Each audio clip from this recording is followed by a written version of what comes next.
Welcome to Scandal Water, where the tea is hot and the conversation lively. Your hosts, Candy and Ashley, will discuss a peculiar story somehow related to the entertainment industry. This podcast might not change the world, but it just might satisfy your thirst for an intriguing tale. Oh, it's that time of day. Tune in and hear what the ladies say. It's time to bend your ear when the silver screen appears. Stories about the stage and screen and everything in between. So come on and join the fun. The curtain opens in 3, 2, 1. Hello, Ashley. Well, hello, Candy. Good to see you again. Again, yes. It feels like we just saw each other. We did.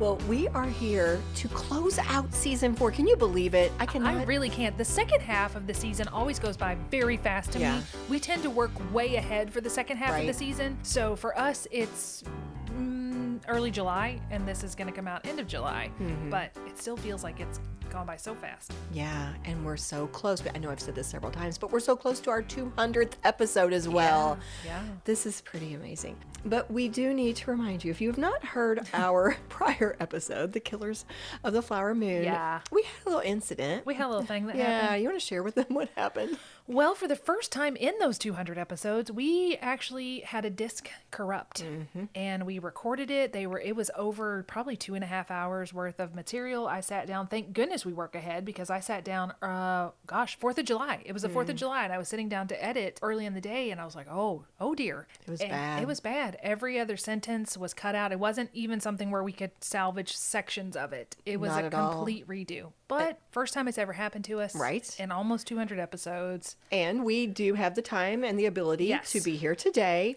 re-recording. So, take 2. You guys are going to get, the second version. Yes. But the bad news is there were a few surprises that are no longer surprises. Yeah, there were. Starting with the top of the episode, what we were going to do is, before we even started, my theater has a theater camp, and one of the theater camp volunteers was Kathy, who is a listener of ours. And you may have heard she kind of helped us with our dark highways. She gave us photos of the building and the house that Henry Denhart went to when Verna died. So anyway, she had taken pictures of that, and she let me know during theater camp that unfortunately that house is torn down. We were hoping to go there with her at some point, but they have made a new road through there and they've torn down things. And this was the surprise that is no longer a surprise. What she loaned me for the summer is a scrapbook full of newspaper clippings from a woman named Nancy Alice Cox Timberlake. And Nancy was born February 2nd, 1921 in Henry County, and she passed at the age of 100. Oh my goodness. On November 13th, 2021, she is in the Smithfield Cemetery. But Nancy, as a 15-year-old girl, kept all of these newspaper clippings about the trial. Amazing. And I shared it with Candy because Kathy said we could borrow it for the summer. And it was a fantastic surprise. Thank you so much, Kathy. When she pulled that out and showed me, it is just history sitting in our hands. Yeah. It is this so thoroughly and carefully detailed walk through what happened. It's one newspaper article after another, yellowed with age, but all captured there. It's just fascinating, and I just love every bit of it. Yes. So, and lest we think that Nancy was an unbiased journalist, what she wrote in the front of it is, Denhart killed Verna on this day. This is about the guy that killed Verna. She'd already decided. She had decided as a 15-year-old, this is what happened. And I love that she was so enthralled with it, that as this teenager, she did this and then kept it forever. Yeah. Yeah. Amazing. So thank you, Kathy, for that scrapbook. We will enjoy it this summer. Thank you so much. Well, I think that brings us to your statistics, Ashley. It does. I love to start with the stats. So I'm going to reshare with you. Yes. But for our audience who is hearing this for the first time, our top 5 episodes of all time so far is number 5 is Making History with Eric Archilla, behind the scenes of the hit podcast 1865, one of my favorite podcasts. Number 4 is Forging a New Path, Michael J. Fox, Christina Applegate, and Robert Downey Jr. Number 3 is The Tragic Bitter Blood Murders. And number 2 and number 1 has delighted myself and you and our webmaster, Josh Reith. We are watching this neck and neck, and it's kind of appropriate that it's a race, because the race for number 1 has gone back and forth and sometimes been tied. But right now, number 2 is Eastbound and Down with Smokey and the Bandit, and number 1 is Nate Bargatze nicest man in stand-up. Nice guys do finish first. Absolutely. All right, our top 5 episodes of the last 12 months. This is a little bit of a surprise. It's the last calendar year, so it's not our last season, but the last calendar year. Serving up a scrumptious episode on the Great British Baking Show. Oh, that is a good comfort show, yeah. And then we go completely not comforting, the shocking true crime story behind Bowling Green's notorious murder mansion. Oh, that was a good one. That was a very good one. Number 3 is revisiting Kentucky's tragic Beverly Hills Supper Club fire in a fan favorite episode. So that came out in January when you and I were taking a brief hiatus. So that was a second. It was a second serving, yeah. And then number 2 and number 1 are the same as before, Eastbound and Down, Smokey and the Bandit, and Nate Bargatze. Okay. So now we're going to transfer to our YouTube stats. Not only is every episode on podcast apps, but we also have them on YouTube. And sometimes when we do videos, you can watch them instead of just listening. Yes, interviews or anything like that. Sometimes we do videos. So our YouTube stats. Number 5, interview with Kurt Toftland, creator of Shakespeare Behind Bars. Number 4 is our episode on ABBA. Number 3 is Nate Bargatze. Number 2 is Bitter Blood. And number 1, May I Help You Fall Asleep? Oh, with Chili Bean. And you know, I woke up with a horrible headache this morning at 2:30 in the morning, and when I finally fell asleep at 5:30, you know who helped me fall asleep? Hannah did. with her comforting voice. Oh, that beautiful, beautiful voice. Hannah and Jeremy helped me fall asleep. All right, here is our top 10 states. Number 1, obviously, is Kentucky. We are from Kentucky. We are Kentucky proud. Number 2, New Jersey. Number 3, California. Number 4, Florida. Number 5, Indiana. And rounding out the top 10, we have North Carolina, Illinois, Texas, New York, and Ohio. Nice. Our top countries, obviously, the United States. Absolutely. United Kingdom, Canada, Australia, and Germany.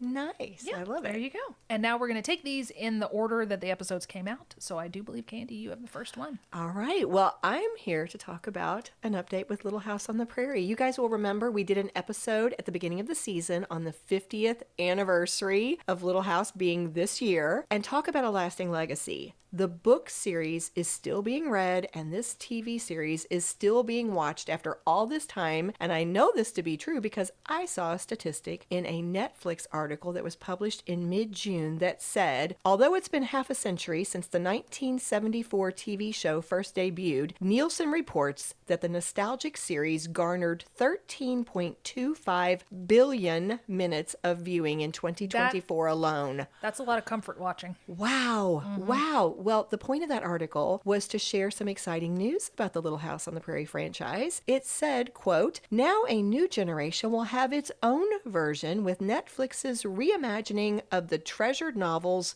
officially starting production in Canada. We have this new version coming out of Little House on the Prairie. Alice Halsey, who was in Lessons in Chemistry, has been cast to play Laura Ingalls. Luke Bracey will play Pa. Crosby Fitzgerald will play Laura's mother, Caroline Ingalls.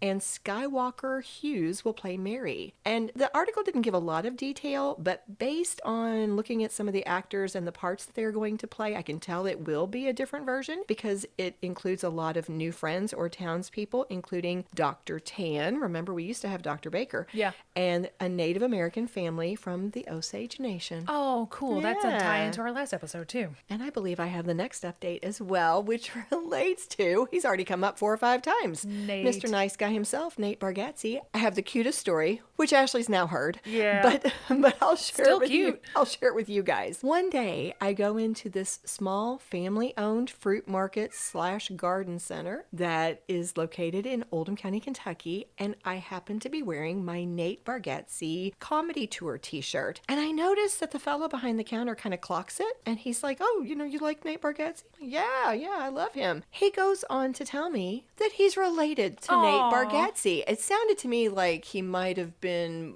more in line with Nate's parents. He seemed to have more stories about Stephen, and he definitely seemed like he knew them really well, but he goes on to share that during the pandemic, Nate Bargatze did a series of one night only drive-in comedy shows. And it was because of this relationship with this fella that Nate did one of those shows at the Sauerbeck Family Drive-In in Oldham County, Kentucky. Wow. I know. What a So connection. anyway, I thought that was cute. But the point of this update is to talk about what Nate has been up to. Basically, he is taking over the entertainment world.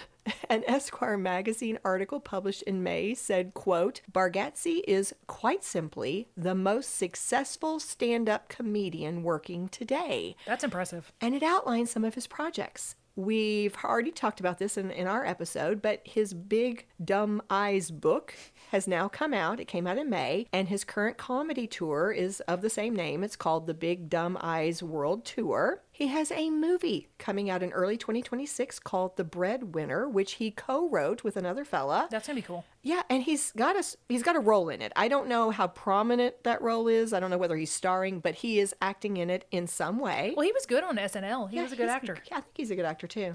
He's slated to host the Emmy Awards in September, and he still has his podcast that he is obviously part of and producing. And basically, it goes on to say that through his popularity and his media company, Nateland Entertainment, all these doors are opening for him. In fact, Nate said in that Esquire magazine article, who knows? One day there might even be a Nateland theme park. Yeah, he's just walking through one door after another. Walt Disney, look out. Yes. Nate's coming for you. All right, I have the next one, which is it was from the episode 164, Historic Biltmore, Top 3 Reasons You Should Visit This Christmas Season. And you wouldn't think that Biltmore would have an update. No. But they do. So they are celebrating their 130th anniversary, and they are now also celebrating the fact that they have a King Tut exhibit. And this is a good update. Well, they both are good updates, but something positive is that after Hurricane Helene, they have now reopened their gatehouse, which, if you remember from the news coverage, it was flooded. It was destroyed and flooded, but they've rebuilt it. They've shown on their Facebook page. They show you around it. It looks really nice. They've renovated all of it. It looks really good. And that was accurate as of June 2025. So now let's talk about the King Tut exhibit. Here is part of the official press release. It's called Tutankhamun, His Tomb and His Treasures, and it's an exploration of the culture of ancient Egypt, the time of Tutankhamun, and the search for and the thrilling discovery of his tomb and the treasures found within. This is being hailed as the world's most complete exhibition. Wow. And it opens March 21st, and I think if I remember, it closes a couple days after the New Year. So you still have plenty of time to go see it. And I think I need to make the point that these are replications. You're not going to go and see the actual stuff. Right. That's which I think most people would expect. But you know that stuff, never know. It used to be on tour. It's just not anymore. So if you're kind of like me, you thought, well, that's really cool. But Biltmore doesn't seem to do anything just because. So there has to usually be a tie to the family or to the house. Some intentionality. Yeah, some intentionality. So the connection is that the fellow that married George Vanderbilt's daughter, Cornelia, his name was John Cecil. Yes. John Cecil's mother, she grew up in this house where they collected antiques. And in this house in antiquity in England, there was this fellow that visited them, and his name was Howard Carter. And Howard Carter was really yeah, we know that name. He was really into antiquity, and John Cecil's mother said, you know what? I'm going to fund some of your expeditions. Oh, cool. So she funds these expeditions, and she lets her sons go there too. John Cecil's the only one that it really sticks with, though. So he goes, and he's taken some pictures, and they're really excited, and he takes a picture of something called Site A. Now, a few years go by, Site A doesn't really turn up with anything, but it's got some treasures within it that kind of lead them to believe there could be something here. So while John wasn't there when they discovered King Tut's tomb and his mother wasn't there, their family helped to fund the exhibition where King Tut's tomb was eventually discovered by Howard Carter. Cool. So that is the family tie-in, and that's why you're going to see King Tut at Biltmore. And I would love to see that. I would love to go. I think it sounds cool too. Well, I think I have the next one. Back in January, we did a series of fan favorite episodes. One of those was revisiting our episode on Anne Frank and the Secret Annex. And at that time, we mentioned something exciting that had not yet taken place. It was the opening of the Anne Frank, the exhibition in New York City. And just to explain what the exhibition is, here's a little excerpt from their website. For the first time in history, the Anne Frank House presents a pioneering experience outside of Amsterdam to immerse visitors in a full-scale recreation of the annex, where Anne Frank, her parents and sister, and 4 other Jewish inhabitants spent 2 years hiding to evade Nazi capture. And this is a big deal. This exhibition features more than 100 original collection items from the Anne Frank house in Amsterdam, including some artifacts that have never before been exhibited. That's incredible. I know. So I shared that in the episode that we put out in January, and then I just ran across this update. which I love. There was a press release put out on the Center for Jewish History's site that said within 1 week of that exhibition opening back on January 27th, the tickets had sold out. That's wild. So obviously they recognized the incredible demand for this experience, and by early February they had already adjusted their plans, and they announced that Anne Frank the exhibition would now be open through October 31st. So it's still going on. That's neat. And if you are able to make it to New York, I did a little quick Google search. It looks as though tickets are still available, and it sounds so powerful. I know I would love to see it if I could. I wish we had the funds and the resources to be able to just go to all of this stuff. Cool. Yeah. Well, my update is now from episode 172, which was called Faith, Forgiveness, and Family, The Secret Behind Denzel and Pauletta Washington's Successful Marriage. According to The Hollywood Reporter, back in May of 2025, so just a couple months ago, Denzel was surprised with the honorary Palme d'Or at the Cannes Film Festival. Now, while he did not have a film in competition, he was screening his film Highest to Lowest, which was his 5th collaboration with Spike Lee, the director. And the Palme d'Or was started in 2002. It's been given to a lot of different people: Jane Fonda, Clint Eastwood, Jodie Foster, Harrison Ford, Michael Douglas, and then last year Meryl Streep and George Lucas. According to the festival themselves, this is the, quote, highest honor for an individual. So it's a pretty big deal. Yeah. Denzel was given a very deserved standing ovation, of course. In his acceptance speech, he said in part, quote, "This is a total surprise for me. I'm so emotional. We're a very privileged group in this room that we get to make movies and wear tuxedos and nice clothes and dress up and get paid for it as well. Yeah. We're just blessed beyond measure. I'm blessed beyond measure. From the bottom of my heart, I thank you all." Oh, that was nice. It was. Something else he'd been doing is when he went to Cannes, he was actually also appearing on Broadway opposite Jake Gyllenhaal in Othello. Yes. But it has since closed. So sorry, June 8th was the last performance. The next update relates to episode 173, 6 Degrees of Love, Kevin Bacon and Kira Sedgwick. And something we talked about in that episode was that they enjoyed working together, that they try to work together when they can. But I had not really registered the fact that a lot of times when they're working together, one might be directing, the other acting. They're not on screen. Right. And so it had actually been more than 2 decades since they had co-starred. But that has changed because just recently a film came out featuring Kevin Bacon and Kira Sedgwick as co-stars. It is called The Best You Can, and apparently the two of them had a fabulous time working together again. It was actually kind of cute because they told the story of the director, Michael J. Wythorn, asking them to rehearse separately, and they told him they did. But then in an interview with People magazine, Kevin said, "Michael thinks that, but that's not what actually happened. We totally lied to him and said we were going to do that." And then Kira jumps in and adds, "I mean, it's great if you can actually run lines with the actual person that you're going to do the scene with." That's true. I think in the long run, everyone's happy we prepared. So They're like, it's fine. yeah, they just cannot stay apart. But the movie is now out if you're interested. That's sweet. Yeah. And then I have the next update as well. This relates to episode 174, In Sickness and in Health, the love story of Brad Paisley and Kimberly Williams. And the short version is that in May, it was revealed that Kimberly Williams Paisley has been cast in the spinoff show 911 Nashville, which is probably already filming now because it said it was slated to start filming in Nashville this summer. So, sorry guys, but my cat Rooney is making it very, very vocal to us that he would like to go outside. And he's not allowed to go outside because there's a stray cat out there who will beat him up. So he may walk in and out asking to go. And I'm very sorry to tell him he cannot.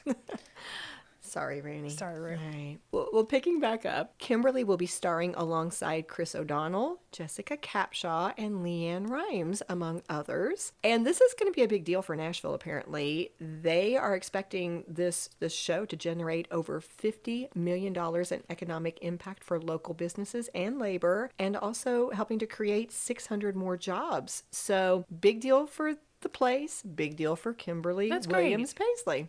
Good for her. I have the next one. It is in regards to episode 176, The Language, Fashion, and Alicia Silverstone, Why We Still Love Clueless. According to the headline, Alicia Silverstone will reprise her iconic role in a sequel TV series. Which I love. That's very exciting.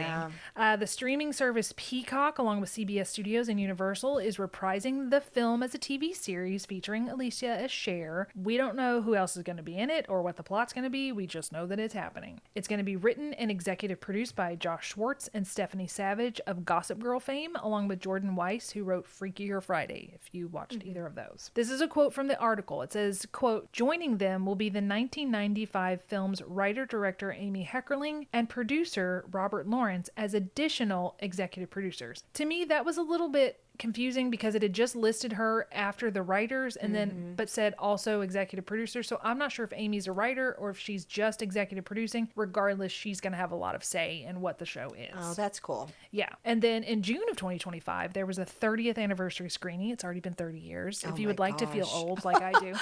It was held at the Academy Museum of Motion Pictures in Los Angeles. In attendance were Elisa Donovan, Breckin Meyer, Amy Heckerling, and costume designer Mona May. Nice. Along with the casting director Marsha Ross. Here's a quote from the article itself. In an interview with People at the event, Alicia Silverstone said she can reveal nothing about the TV sequel, but then Amy Heckerling admitted she is thrilled to death it is happening. But then when she was asked if she ever thought she'd play Cher again, Alicia said, "I didn't. And then I did.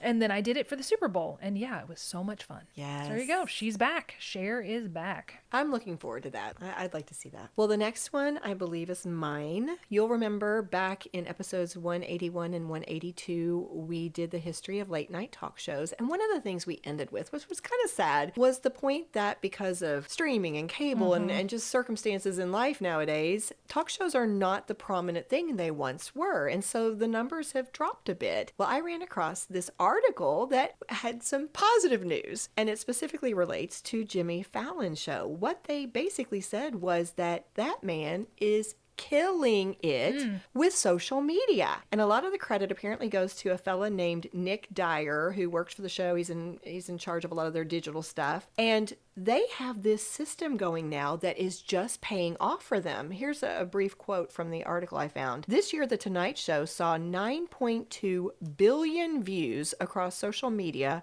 from June 1st, 2024 to May 30th, 2025, marking a 55% rise compared to the same time period last year." That's phenomenal. And The Tonight Show is number one in terms of late night talk shows when it comes to social media followers and engagement. And so in a nutshell, they've got this system going, and it's the coolest thing. Whenever they have their guests coming in, and oftentimes it's 3 guests a night, weeks in advance, Nick is helping his team figure out what little skit, what little sketch, what little funny thing could we do, a short for engagement with this particular guest. They tailor make it for them.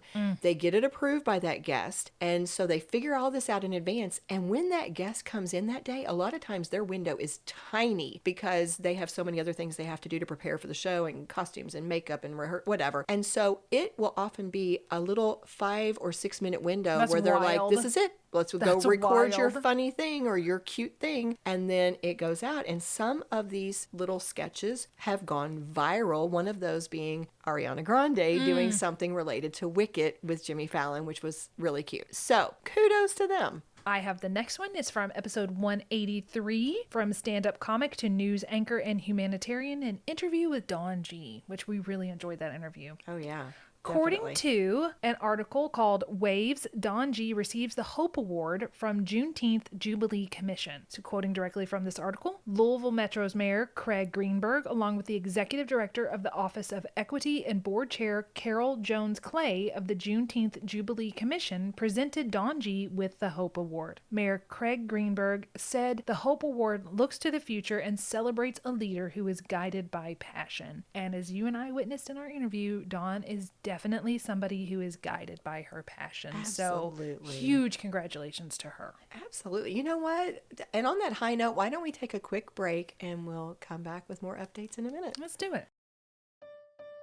We love our sponsors. They help make our podcast possible, but we also know that some of you prefer to enjoy your tea without any interruptions. Well, if that's the case, you'll be excited to learn that you can now listen to Scandal Water free of sponsor ads on Apple Podcasts for only $4.99 a month. Or $49.99 a year. The best part? By subscribing, you'll also receive access to our exclusive bonus content. To sign up, just go to Apple Podcasts and search for Scandal Water Podcast, and you'll see the link. Thanks for helping us keep the tea brewing. Cheers! Well, we are back and ready to dive into a topic that we have addressed several times, and it's always fascinating to us. And it's our show and we love it, and we're going to talk about it. It's Jaws. Yes. It's Jaws. The 50th anniversary of the release of Jaws was officially June 20th of this past year, 2025. But of course, the celebrations continue throughout the Yep. entire year. And there have been so many different activities or tributes. In fact, here you go. According to a Rolling Stone article, let me share one of the, what I thought was more interesting little nods towards this Jaws franchise.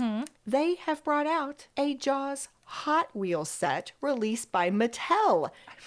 Hot Wheels and Jaws. Okay, tell me how this connects. Well, here's the quote from the article. The Jaws set naturally includes the orca boat and a shark, aka Bruce, from the iconic "You're Gonna Need a Bigger Boat" scene. By the way, I should mention, it's going to reference the Back to the Future set because they both came out at the same time because they both have big anniversaries. So, continuing the quote, like the Back to the Future set, the toys are die-cast. The set comes in a display box featuring throwback 1970s lettering with Bruce nipping at the boat's stern. The Mattel and Universal Studios Nostalgic Film Favorites Hot Wheels Collection, that's quite a name. Yes, it is. Will be available starting on July 24th. That's coming up soon. It is. With both sets retailing for $32. So on top of your t-shirts or going to watch the movie in one of the movie theaters or whatever else you might do, you just run out and grab yourself a Jaws Hot Wheel set. Go and do it. I have the next one. It's from 186 Ruby Frankie, part 1. It's basically the whole series, The Rise of America's Mom. Not much to tell you other than the really good news that Chad was recently engaged.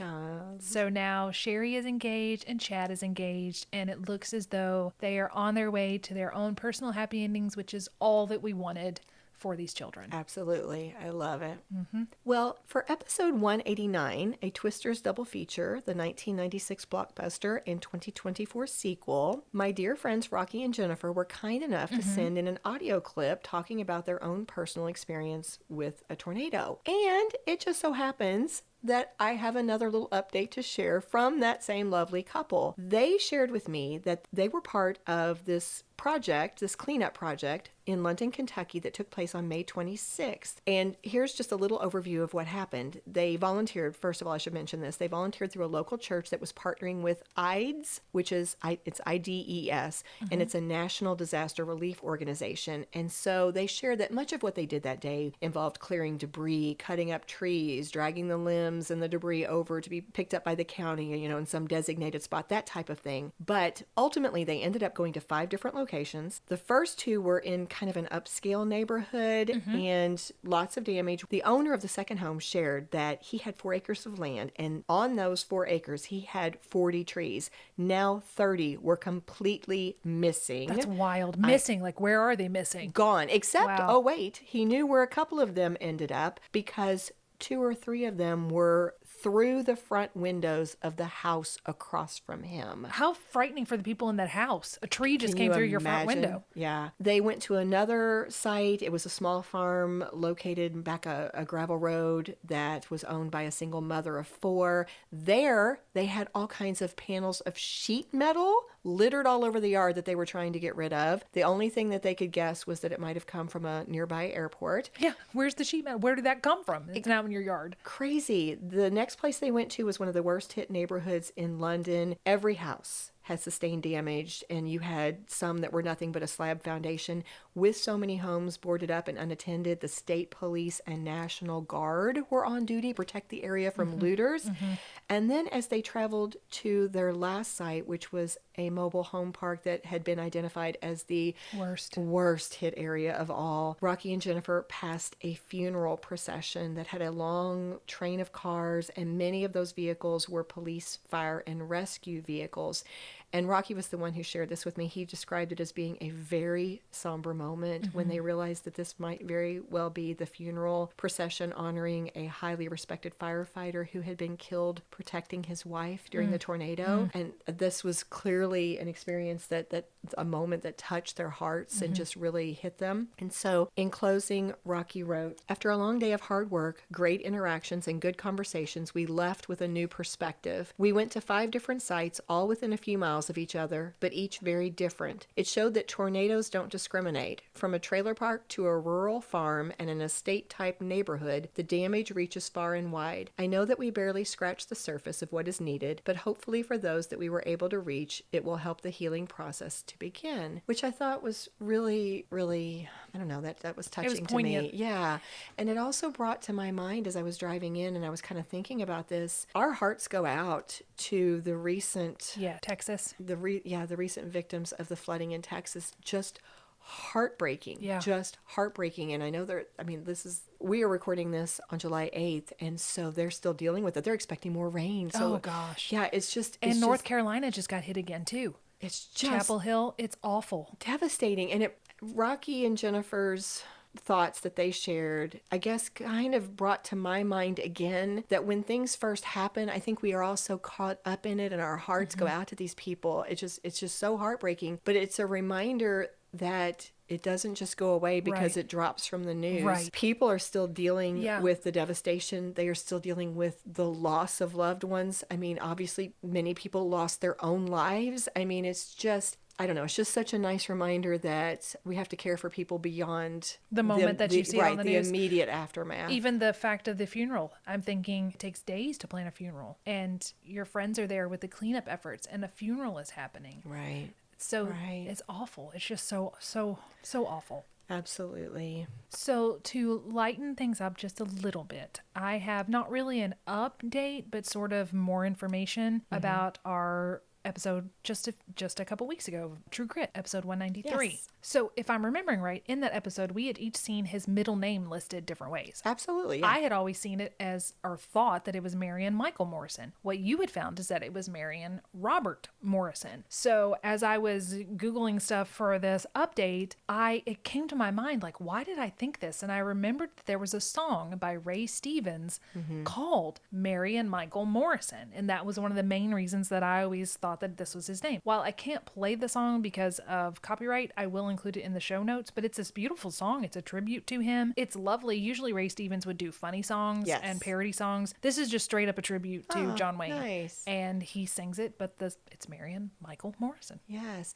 And I want to briefly mention, because it's interesting, I make errors, but I try to corroborate things. Right. And so when I came into that episode, I had seen his middle name listed as Robert in at least 3 different sources. And I remember in the moment when I said it, you do try to be a listener, and you'll, in the moment, if you notice something, you'll stop and we'll say it right then. And you kind of stopped and said, "Oh, I thought it was Marion Michael." Marion Michael, yes. And we both paused and Googled right then. Yeah. And both of us found it different ways. Found it Robert. It came up as Robert. And that's why you were so confident, I think it was because of that song, that we, in the episode, you'll hear us say, "Oh, we saw it as this." Yeah. But you say, "I think it's actually this." And I think it just drives home the point that it's really hard to be accurate nowadays. There's a lot of false information out there. And a lot of times we talk all the time about conflicting reports. This is a name. Yeah. You know what I'm saying? You would think there would be. Now I'm still not sure. Yeah. Was it Michael or was it Robert? Did Ray Stevens get it wrong? And did he Probably not. I'm thinking it has to be Marion Michael. Yeah, I think it has to be. But it's just interesting that so many sources had it wrong. Differently. Yeah. Well, the other thing I'll say about this is a little nostalgic. I found one of the reasons I said in the episode that Rio Bravo was always my favorite classic John Wayne Western. It had Dean Martin, Ricky Nelson, and Walter Brennan. And I kind of was looking up clips from it, and I was awash with this nostalgia and how much I love this movie. Angie Dickinson was such a fun character. She was a saucy lady that just put John Wayne in his place. And it felt like somebody just set up a camera and these people just did a story and had fun. So I want to say to my past self, who was a little flippant about this movie, like, "Oh, it's not that good." It's just a comfort movie. No, it is that good. It is good. I enjoyed it. I remembered it. And I was like, gosh, I love this. So there's a musical interlude. At one point, Dean Martin's just laying on this cot and he sings the song with Ricky Nelson, and Walter Brennan plays a harmonica. And it's this beautiful, random musical moment. And I looked at the comments under it, and I'm not going to say the people's handles because although they posted publicly, they may not want to be on a podcast. But I'll just read you a couple of the comments to kind of say, this is recent. These some of these comments are from 5 years ago and some are from a year ago. Some's from a couple months ago. But it just shows you the universal appeal of this film. And a lot of it is tied to their fathers. One person said from 5 years ago, I swear this is the best Western scene ever, at least my favorite. Somebody else from a year ago said, when I was a kid, I would watch this with my dad. He always loved this part. 11 months ago, this is one of my favorite John Wayne Western movies. I grew up watching them with my dad. So 5 years, a year, 11 months, a few months tied to their dads, memories with their dads. So I just thought that was, I don't know, super sweet. And sometimes it's not about what the film's about. It's about who you're watching it with. But I will post both of those in our show notes. Okay, so we had a bright spot, and now I got to go kind of sad again because in total transparency, we wanted to do this breaking news with you all, although I don't really have an update to know how this case is going to turn out. Tyler Perry has been in the headlines recently, and the headline from BBC News says Tyler Perry accused of sexual assault in an actor's $260 million lawsuit. I'm not going to reveal the details because it's pretty salacious. And you can read the details, and I don't know what the update's going to be, other than I wanted to make you aware of this. And it's so disappointing because I personally looked up to this fella. Right. I loved him. I must say, this is all alleged. That's right. Nothing's been proven. He may not have done this, but he may have done this. And if he did, how sad. Because I admired him, and to think that he could abuse his power in this way is so disappointing. And I created a bucket list because I wanted to put on my bucket list that I wanted to hug Tyler Perry because he was so inspirational to me. And, it's just a reminder, people are fallible. You shouldn't make people your idols. You just shouldn't. So don't know how that's going to turn out, but there you go. There's the update. We will include the links in the show notes, but we'll keep you abreast as this goes on. But it's just personally really sad, and I'm disappointed. Right, because I think his persona, you knew him much better than I did, but I think his persona was to be somebody who empowered and really worked to support others. And it's just devastating to think that there's the possibility that he actually used his power to abuse someone else. Yeah, it's horrible. Well, the happy news is that we have now reached the end of our update episode for season 4. Yes. We have successfully completed another fabulous season with you guys. Thank you so much to those of you who've been with us from the beginning, as well as to those of you who found us at some point along the way and have joined in to share some tea with us. You mean more to us than we can say, and we are so looking forward to season 5. Yes. So something that we're doing for next month, because we're taking August off, sort of. Candy and I will be taking a break, but you guys will get to hear from us because we have done over 19, I think, minisodes at this point. Those are for the benefit of our friends who have joined us on Buy Me a Coffee or Patreon, and they help support us and make all this possible. But we wanted to give you guys a taste of what they get to see. So on the main feed, we're going to put one of Candy's favorite minisodes one week, one of my favorites, and then maybe a couple from our Facebook group that have voted for one that they would like to hear.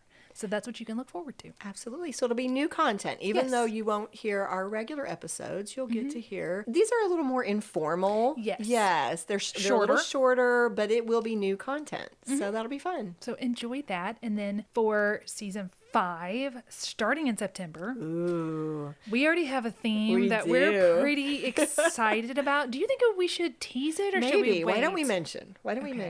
It's going to be scammers. Scammy September. So just think about just see if you can guess who we're going to cover about people who have pulled a scam. Well, I think that's a pretty good teaser. So obviously we end with a big cheers to you all. Absolutely. Hope you have a wonderful time listening to our minisodes, and we look forward to seeing you guys again in September. Oh, yes. See you in September. There's a song about that. We'll see you in September. Oh, you got a song. So many good things happening. All right. Cheers to you guys. Cheers.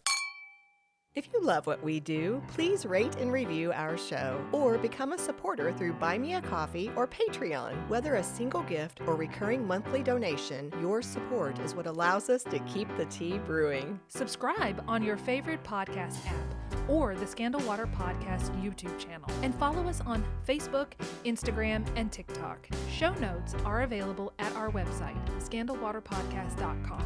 where you can also access the merch store and more. This episode was executive produced by Candy Thomas, that's me, and Ashley Raymer Brown. That's me. It was researched and written by Candy Thomas and edited by Ashley Raymer Brown. A special thank you to Josh Martin, who wrote, composed, and performed the Scandal Water theme and other music. Matt C. Adams, who created the artwork, and Joshua Reith, who designed our website and provides ongoing technical support. As a reminder, this podcast is purely for entertainment purposes. The thoughts and opinions of the host during each episode of Scandal Water are their own and do not reflect the opinions of any future guests, advertisers, or clearly professional psychologists. Thanks for listening.